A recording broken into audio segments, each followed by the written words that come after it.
नमस्कार, बहुत स्वागत है। एक बड़ी खबर है ईपीएफओ के अंतर्गत ईपीएस पेंशन भोगियों को लेकर लगातार वह खबरें आ रही हैं कि इनकी जो मिनिमम पेंशन है उसको 7,500 रुपए करने को लेकर केंद्र सरकार की तरफ से वित्त मंत्रालय ने बजट 2025 में प्रावधान बना दिए हैं। इस पर हम विस्तृत अपडेट आपको दिखाएंगे।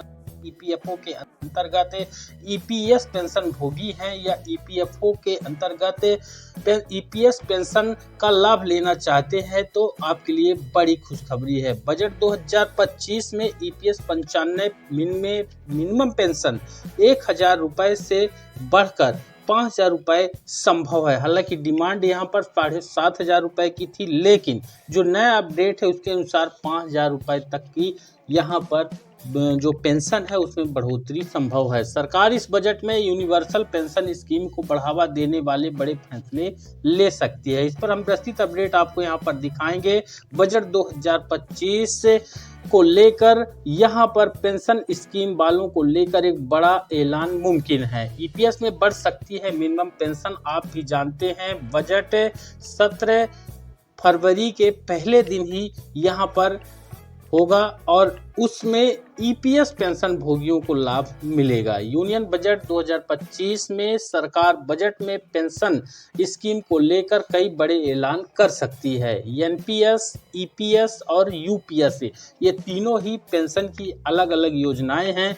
इसमें लेकर बजट बड़े फैसले संभव है। एनपीएस में 40% फंड को एन्युटी में निवेश की शर्त खत्म हो सकती है। यानी जो अभी एन्युटी में निवेश होता था 40% टोटल कर्मचारियों का जमा, तो वह अब शर्त खत्म हो सकती है। कंप्लीट अपडेट यहाँ पर आपको बताते हैं। बजट में पेंशन स्कीम को लेकर सरकार बड़ा ऐलान कर सकती है।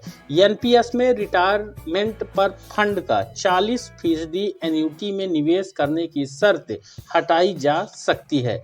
इस पर ज़्यादा जानकारी देते हुए सीएनबीसी के आवाज के आलोक प्रियदर्शी ने कहा है कि सरकार बजट में पेंशन स्कीम को लेकर कई बड़े ऐलान कर सकती है, जैसे कि एनपीएस, ईपीएस और यूपीएस को लेकर बजट में बड़े फैसले संभव है।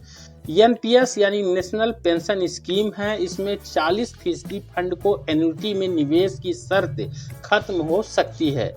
अभी रिटायरमेंट पर 40% एन्युटी में निवेश होना जरूरी होता है, तभी आप इसका लाभ ले पाएंगे।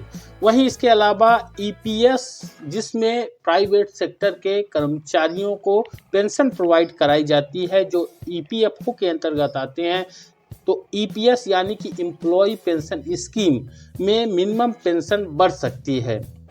ईपीएस 95 में मिनिमम पेंशन 1,000 रुपए वर्तमान है, इससे बढ़ के 5,000 रुपए यहाँ पर संभव है। हालांकि इनकी डिमांड 7,500 रुपए थी, लेकिन सरकार की तरफ से 5,000 को लेकर अपडेट है। सरकार इस बजट में यूनिवर्सल पेंशन स्कीम को बढ़ावा देने वाले बड़े फैसले ले सकती है। केंद्र के मॉडल पर राज्यों को भी यूपीएस अपनाने पर जोर संभव है। वहीं मीडिया में आई खबरों के मुताबिक ईपीएस 95 जो लंबे समय से मुद्दा है, इसमें पेंशन भोगियों के एक प्रतिनिधिमंडल ने अपनी मांगों को लेकर 10 जनवरी 2025 को बजट के पूर्व ही परामर्श बैठक में वित्त मंत्री निर्मला सीतारमण से मुलाकात किया था। उन्होंने सरकार के सामने 7,500 रुपए की न्यूनतम मासिक पेंशन के साथ साथ पेंशन भोगियों और उनके जीवन साथी दोनों के लिए महंगाई भत्ते यानी कि डीए में बढ़ोतरी और साथ ही उन्हें मुफ्त चिकित्सा उपचार की सुविधा देने की मांग रखी थी। बता दें कि साल 2014 से ईपीएस 1995 के तहत न्यूनतम पेंशन 1,000 रुपए प्रति माह है। लंबे वक्त से न्यूनतम पेंशन को बढ़ाकर यानी कि मिनिमम पेंशन को बढ़ा करके 7,500 रुपए करने की मांग की जा रही है। वहीं मीडिया रिपोर्ट में पेंशन निकाय के हवाले से मिली जानकारी के आधार पर बताया गया है कि सरकार की 2014 में न्यूनतम मासिक पेंशन 1,000 रुपए निर्धारित करने की घोषणा के बावजूद 36.60 लाख से ज्यादा पेंशनर्स को अभी भी इस राशि से कम पेंशन मिल रही है। इस पर अब उनके लिए बड़ी राहत मिलने जा रही है।